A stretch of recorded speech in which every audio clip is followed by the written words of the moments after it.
कोई खास बात नहीं इसमें खास बात है भगवान की प्राप्ति कर लेना। खास बात है तुम्हारा चिंतन दिव्य हो जाना। खास बात है इस शरीर से सबकी सेवा बन जाए। माता पिता भाई बंधु परिवार समाज राष्ट्र धर्म भगवान सबकी सेवा बन जाए तो ये शरीर सार्थक हुआ।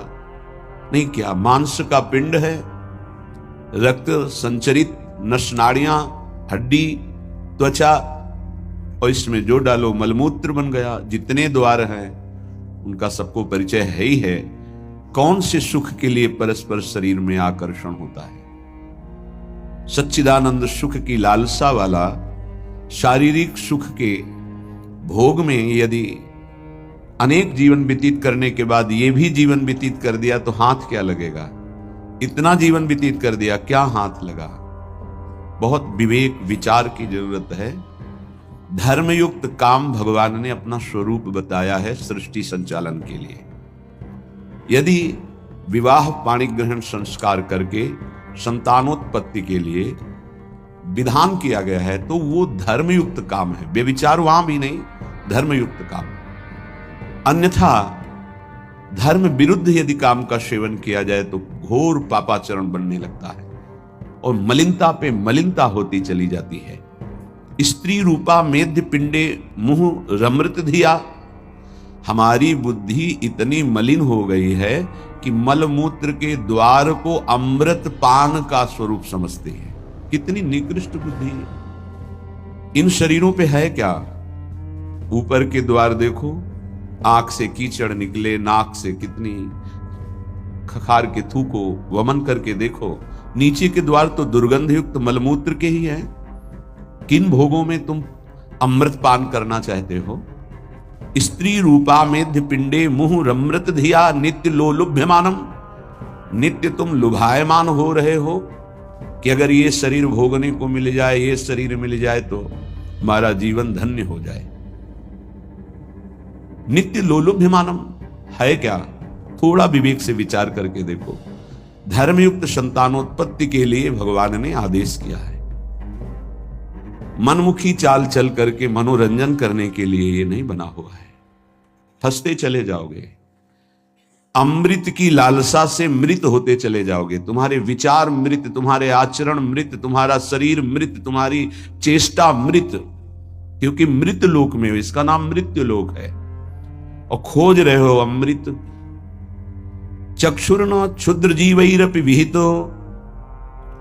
ये नेत्र मिथ्या रूप में लुभायमान हो रहे हैं। चमड़ी ऊपर से गोरी पीली जैसी भी, उसी में हम आसक्त हो रहे हैं। इतने आसक्त हो रहे हैं। परसों एक नवयुवक भाई प्रश्न एकांतिक में कह रहे, जिया नहीं जा रहा, हमको हमारी मित्र ने धोखा दे दिया और हालत भी ऐसी थी कि करुणा लग रही थी कि कृपा करें प्रभु और इनकी बुद्धि को इस दलदल से निकालें। वो जीवन से हारा हुआ व्यक्ति बैठा हुआ है केवल एक बात में कि उसको उसके किसी मित्र ने, मतलब स्त्री शरीर ने उसको धोखा देके दूसरे से ब्याह कर लिया। धोखा देके मतलब मन की गति है, इसमें धोखा और सही का क्षेत्र नहीं है। ये तो विचरण करता रहता है, आज ये आज ये आज ये। इसका कोई बिरला इसकी इस गति को रोक दे, वही साधना परायण साधक कहा जाता है। पर ऐसा नहीं होता है। जहां तुमसे बढ़कर कोई मिला तो वहां दृष्टि उसकी जम जाएगी, तुम्हें छोड़ देगा। संसार का खेल यही है। तुम्हारा प्यार अगर सही ठिकाने पे पहुंच जाए तो सार्थक हो जाए। वो प्यार मूर्ति प्रेम के खिलौना दो खेलत हैं प्रेम खेल प्रियालाल, इनसे प्रेम हो जाए तो निहाल हो जाओगे। पर इनसे प्रेम करने के लिए कठिनता है। पहले सर्वत्र से राग हटावे तो इनसे प्रेम होता है, अन्यथा नहीं। सर्वत्र की ममता बटोर कर इनके चरणों में तब प्रेम होता है। बोले नेत्र दूषित हो गए बस यही देखते हुए। यही दुर्दशा है जीव की। सामने भगवान हैं चराचर जगत के हृदय में, उनको कोई नहीं देखना चाहता और बाहरी केवल चमड़े को देख करके हम आकर्षित हो रहे हैं। ये चमड़ी ज्यादा दिन नहीं टिकेगी। जिसकी तुम देख रहे हो उसकी और तुम्हारी भी ये नष्ट होने वाली है। इन्हीं को शासन में साधक रखता है। नेत्रेंद्री हम जहां चाहें वहीं जाएगी, अन्यथा नहीं जाएगी। अभ्यास कीजिए नाम जप के द्वारा। ऐसे थोड़ी कि बात कर रहे हो किसी संत से भगवत चर्चा और तुम्हारी दृष्टि जा रही बार बार, और इतनी हिम्मत तुम्हारी कि भगवत भाव के वातावरण में तुम्हारी अशुद्ध वृत्ति उधर देखने की कोशिश कर रही। क्या देख रहे हो? चुप, एकदम शांत। चक्षुर्न क्षुद्र जीवैरपि विहित मृषा मानना अत्यंत मग्नाहा। ये क्षुद्र जीव समझ नहीं पा रहे कि नेत्र किसके लिए मिले। ये नेत्र मिले भगवत साक्षात्कार के लिए। ये विचार करो 5 मिनट आंख बंद करके, अगर ऐसे ही तुम्हारी आंखें छीन ली जाएं तो सोचो कैसा तुम्हारा जीवन होगा। जिन आंखों से तुम गंदी बातें कर रहे हो, गंदी बातें देख रहे हो, यही आंखें भगवान छीन लेते तुम्हारी, तो क्या तुम्हारा जीवन होता।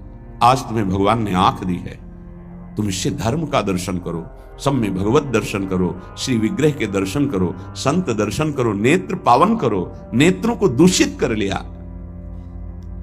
और मिथ्या देह सम्मान को तुमने सुख मान लिया। 4 लोग नमस्कार किए तो तुम अपने को श्रेष्ठ समझ लिए। किंचिन मात्र भी कोई श्रेष्ठ नहीं है। ये पंचभूत शरीर सबके उसी सामग्री से बने हुए हैं। अंदर जो जीव अंश है भगवान का बिल्कुल बराबर है। अब जो सम्मान और अपमान होता है गुण और अवगुण का होता है, और गुण और अवगुण दोनों मायाकृत है।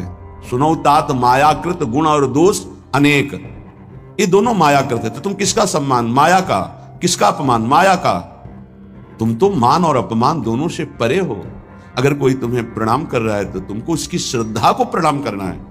तुम खास थोड़ी हो गए कि वो तुम्हें साष्टांग प्रणाम कर रहा है तो तुम महान हो गए। महान वो है जो साष्टांग प्रणाम कर रहा है, उसकी श्रद्धा प्रबल है। लेकिन कोई अंतर नहीं। जो इस देह में पंचभूत वही उस देह में पंचभूत, जो इसमें परमात्मा का अंश वो उसमें परमात्मा का अंश, उसकी श्रद्धा बड़ी है, इसलिए वो आपकी तरफ प्रणाम कर रहा है। बोले बहुत बुरा हो गया। मिथ्या मृषा मानना अत्यंत मग्नाः। मैं झूठ मूठ अपने को बड़ा मानकर सम्मान प्राप्त करने की लालसा, सम्मान स्वीकार कर लिया तो हृदय अपवित्र हो गया। बड़ा मन है, फंसाता रहता है, वो मकड़ी की जाल की तरह, फंसने वाला नहीं जानता है। संत सदगुरुदेव शास्त्र इनके सूत्रों को जब स्वीकार करे तो पता चलता मैं फंस रहा हूं या मुक्त हो रहा हूं। श्रीपाद कह रहे हैं कि देखो, जनेन्द्री ने फंसा दिया काम भोग में, नेत्रेंद्री ने फंसा दिया रूप में। सच्ची अगर सावधान न रहे तो ऐसे ऐसे फंसाव हैं कि जीवन ही नष्ट हो जाता है, पूरा जीवन। और उसको लाख समझा रहे थे, कुछ समझ में नहीं आ रहा था। बस वो ये समझ रहा था कोई आशीर्वाद मिल जाए, जादू टोना मिल जाए कि वो जो हमारी मित्र है वो वापस हमको मिल जाए। बस उसको इतना ही लक्ष्य था। और हम ज्ञान विज्ञान वर्णन कर रहे थे, वो सुनने बैठा था केवल, क्योंकि समझ में आता है ना आप हमारी बात पकड़ रहे हो कि नहीं पकड़ रहे। नेत्रेंद्री ने रूपों में फंसा दिया, हृदय मलिन हो गया सम्मान प्राप्त करने की लालसा से। और कह रहे जिभ्या मिष्टान्न निष्ठा विरमति न मनाग वित्त सग्रंथ अनुचितम। जबान आ गई भोजन के स्वाद में, ये मिष्ठान्न है, ये चटपटा है, ये बड़ा स्वादिष्ट है। जिभ्या रसेंद्री यदि भोजन के स्वाद में मगन है तो राधा नाम सुधा रसम का स्वाद नहीं ले पाएगी। उचित आहार जो भगवत प्रसाद रूप है उसको डाल लेते हैं, उसके प्रति हम आसक्त नहीं होते, स्वाद दृष्टि नहीं रखते। पूर्व के संत भगवान के दर्शन होते थे, खप्पर रखते थे नारियल का, नारायण नारायण, दाल खीर रोटी जो भी मिला खप्पर में डाला, मिलाया। स्वाद से मतलब नहीं, प्राण पोषण से मतलब है। और यहां धनिया की चटनी अलग, टमाटर की चटनी अलग, भरौआ मिर्च अलग, ये अलग ये अलग, तो फिर राधा नाम सुधा रसम भूल जाओ। ये 2 अंगुल की जबान है, बस इतने में सारा खेल है। यहां से नीचे उतरने पर कोई स्वाद नहीं है, भाई इतने में घुमाने का स्वाद है, और अच्छे अच्छे इसी में फंस जाते हैं। जिसकी रसेंद्री विजयी नहीं हुआ रसेंद्री से, वो हर इंद्री का विजयी होने पर भी विजयी नहीं माना जाता। रसेंद्री विजयी जनेन्द्री विजयी जरूर होगा, और रसेंद्री जनेन्द्री विजयी संपूर्ण इंद्रियों का विजेता माना जाता है। धैर्यवान उसे ही कहते हैं जो 2 इंद्रियों को काबू में कर ले, रसेंद्री और जनेन्द्री। रसेंद्री मिष्टान्न आदि भोग पकवान पाने के लिए लोलुप जीवन हो गया, पेट बढ़ करके छाती से एक बीता ऊंचा हो गया है, उठने बैठने में दिक्कत होती है, पर पाने के समय और कितना अधिक पाया जा सके, ये स्वाद वो स्वाद वो स्वाद कितना पाओगे, मर जाओगे पाते पाते, फिर भी तृप्ति नहीं होगी। बहुत विचित्र वासना है, बहुत विचित्र वासना है। चित्त वित्त सग्रंथ अनुचितम, ये विचार ही छोड़ दिया कि उचित क्या है अनुचित क्या है, बस धन मिलना चाहिए, जैसे धन मिले। सच्ची बात, आज चरित्र, भगवत धर्म, मर्यादा, इसका महत्व धीरे धीरे समाज से हटता जा रहा है, धन का महत्व होता जा रहा है। जैसे धन की प्राप्ति हो, चाहे चरित्र का नाश हो, चाहे धर्म का नाश हो, चाहे जीवन का ही क्यों ना नाश हो जाए, क्या दुर्दशा है। बोले मनाक वित्त सग्र धनुचितम, अनुचित रूप से धन कभी सुखी नहीं हो सकता जो अनुचित रूप से धन प्राप्त करता है। हा वृंदारण्य कान्या भवति मम गतिश्चेदहम त्वत्स्थितोपि, मेरी क्या गति होगी जब मेरी इंद्रियां और मेरा मन ऐसा है। मैं आपका आश्रय लेता हूं, आपका वास स्वीकार करता हूं, मैं समझ गया कि मेरे से अब कुछ नहीं होने वाला, मेरी अनन्य गति आप हो। हे वृंदावन, आप मेरा सुधार कर दो, अब मैं कहीं किसी की ओर नहीं देख सकता, सिर्फ आपका आश्रय लिए। भाव यह है कि हम सब तरह से हीन हैं, हर इंद्रियां हम पर विजय प्राप्त की हुई है। उल्टा इंद्रियों पर हमें विजय प्राप्त करना चाहिए, इंद्रियां हम पर विजयी हो गई हैं, अब हम कैसे मुक्त हो। तो बोले धाम का आश्रय ले लो, बड़ा महत्व है। धाम कृपा करके आपको सत्संग प्रदान करेगा। यदि आप सत्संग के अनुसार सुलझ के चल पावे तो क्या होता है, जन्म जन्मांतर से मलिन बुद्धि होती है और बहुत भागती है बुद्धि। जैसे जंगली नील गाय देखा हो, गर्दन उठाई भागती चली जा रही, ऐसे ही भागती बुद्धि।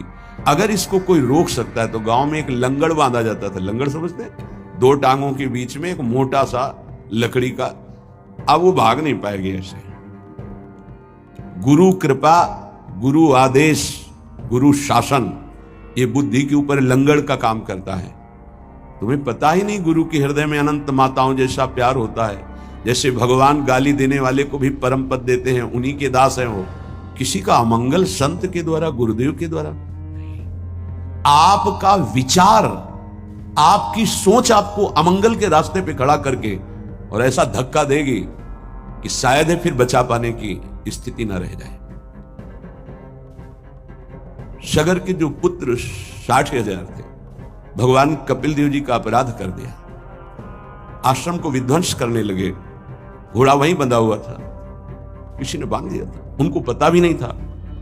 उनको लगा कि इन्होंने ही ऐसा किया होगा, हमारा विश्व विजेता घोड़ा इन्होंने पकड़ लिया। बड़ा उपद्रव किया। कपिल भगवान ने कोई शाप नहीं दिया, उनकी तपोशक्ति ने उनको नष्ट कर दिया, भस्म कर दिया। जिनके उद्धार के लिए उन्हीं के वंशजों में क्रमशः आराधनाएं हुई, पर सिद्ध कर पाए भगीरथ जी और भगवती गंगा को लाए और अपने पुरखों का उद्धार किया। जो थोड़ा भी अपनी बुद्धि को तुम भगवत मार्ग से विमुख करोगे, वो आपको फंसाने के सिवा और कोई मार्ग नहीं बता सकती। यहां समिटना है, अपने अस्तित्व को मिटा देना है, प्रभु के चरणों में पूर्ण आश्रित हो जाना है और जीवन मुक्त हो जाना है। ये रास्ता है। यदि हम भगवत मार्ग के पथिक होकर के थोड़ा भी अपने मन के अनुसार चलेंगे तो मार्ग बदल जाएगा।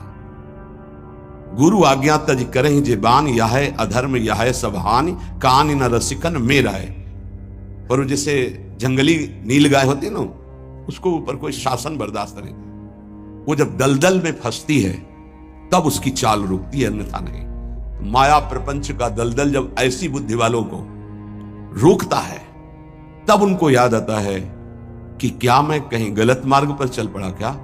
पर जब तक फंसता नहीं तब तक उसे पता नहीं चलता। माया ऐसी बचाव पक्ष से उसको ले जाती कि इतनी दूर पहले ले जाऊं कि ये लौट ही न सके, तब बात बनेगी।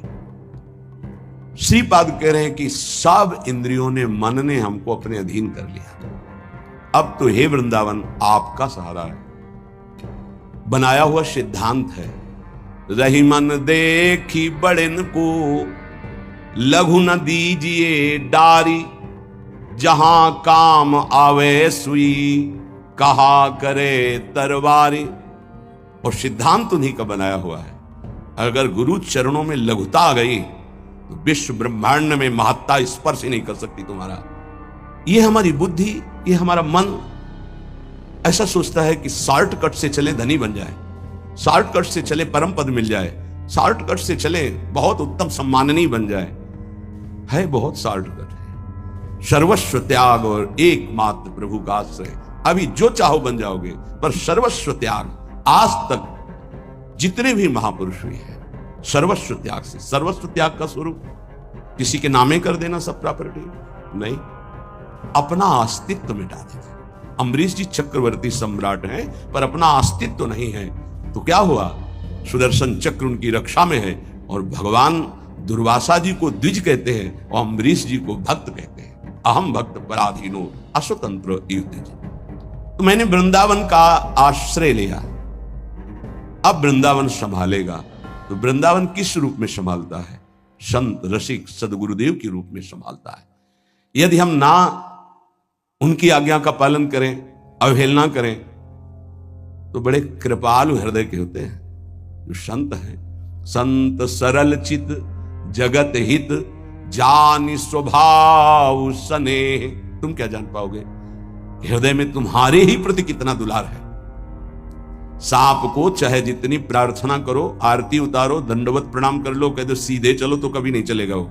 उसकी चाल ही टेढ़ी होती सांप की तरह। ऐसे जो कुटिल बुद्धि के होते हैं, हाथ जोड़ो, पैर छुओ, दुलार करो, गले लगाओ, जीवन दे दो, लेकिन वो सांप की तरह ही कुटिल बुद्धि से चलेंगे। उनका जो विषैला स्वभाव है वो उनकी आध्यात्मिक शक्ति का नाश करता है। उनको लगता है मैं बहुत बड़ा अध्यात्म कर रहा हूं।